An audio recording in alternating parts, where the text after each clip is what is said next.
7h, 9h. Europe 1 matin.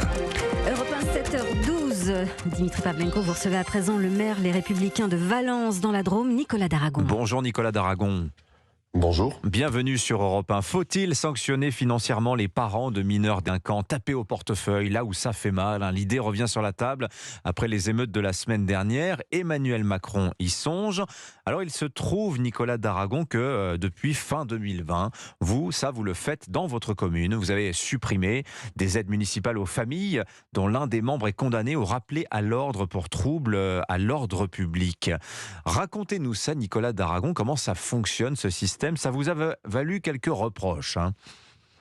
On a voté cette délibération à la fin de l'année 2020. Ça nous a valu pas des reproches, des recours de la part de la majorité présidentielle locale, de la part de la députée Renaissance locale et de la part du ministre Véran qui nous avait brocardé sur les réseaux sociaux.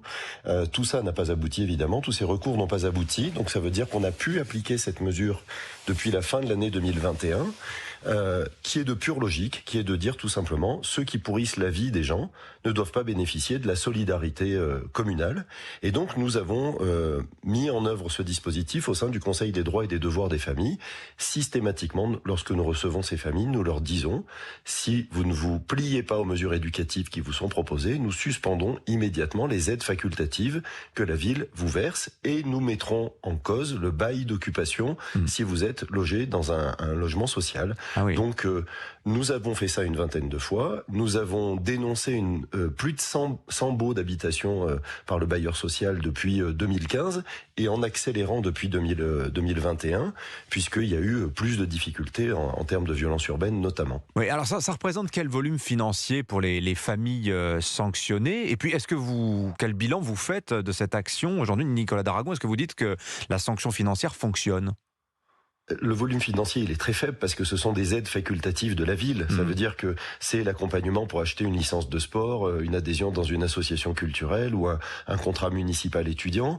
La dénonciation du bail d'habitation, ça c'est beaucoup plus lourd et beaucoup plus efficace encore. Ouais. Et le bilan qu'on en fait, c'est que ça a un effet dissuasif immédiat, puisque moi on me disait, mais vous vous rendez compte, ces pauvres petits, vous n'allez pas les priver de l'aide municipale.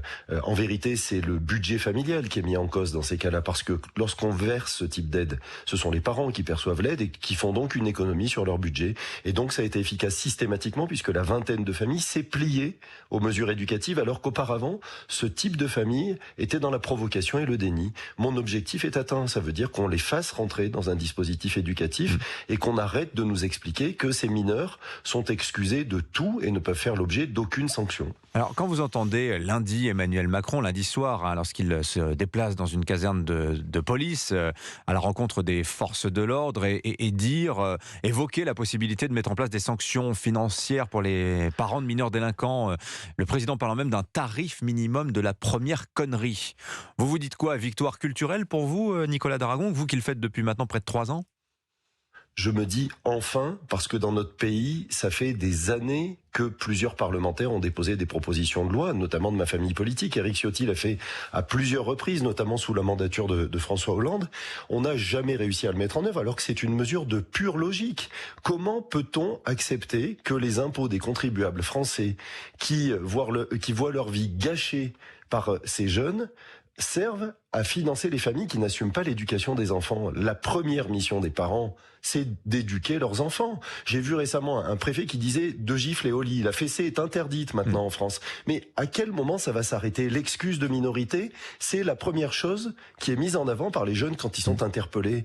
À quel moment va-t-on s'arrêter dans un pays où l'école est gratuite, la santé est gratuite, le logement est presque gratuit? À quel moment va-t-on s'arrêter et considérer que ce sont des auteurs, qu'ils doivent être mis en cause, qu'ils doivent être sanctionnés, que leurs familles doivent être sanctionnées parce que leur premier devoir, c'est l'éducation des enfants? Mais Nicolas Daragon, si on pousse, est-ce qu'il faut abolir l'interdiction de la fessée qui a été votée il y a 4 ans? Ça paraissait symbolique, mais quand même ça procure des effets sociaux importants.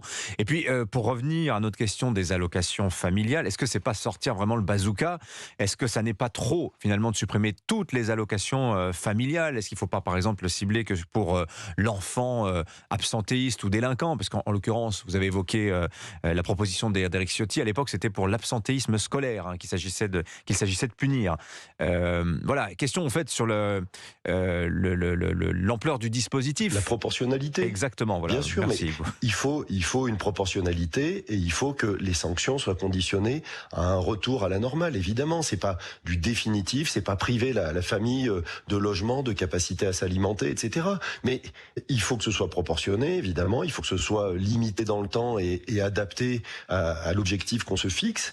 Mais il faut le faire. Ça veut dire qu'aujourd'hui, ça n'est plus possible, je le redis, que nous payons des impôts pour financer des familles qui n'assument pas le rôle minimum d'éducation des enfants. Oui. Donc proportionné, conditionné, mais oui, il faut le faire. Mais il va y avoir une bataille juridique, pensez-vous, Nicolas Daragon, puisque certains redoutent que ce ne soit pas constitutionnel en fait de suspendre les allocations familiales. Ce serait contraire au préambule de la Constitution de 46 qui garantit à tous le droit d'obtenir de la collectivité des moyens convenables d'existence. Je cite le texte, Nicolas Daragon. Je ne suis pas juriste, je vous pose la question. Je crois que nous avons perdu la liaison avec le maire de Valence dans la Drôme. Nous n'aurons pas réponse à la question, mais évidemment, on la creusera sur Europe 1. On vous remercie, Nicolas Daragon. Je ne sais pas si vous nous entendez. Le maire de Valence dans la Drôme était ce matin l'invité d'Europe 1 pour nous parler de cette disposition de suppression de certaines aides municipales pour les familles d'enfants délinquants. Il est 7h18 sur Europe 1.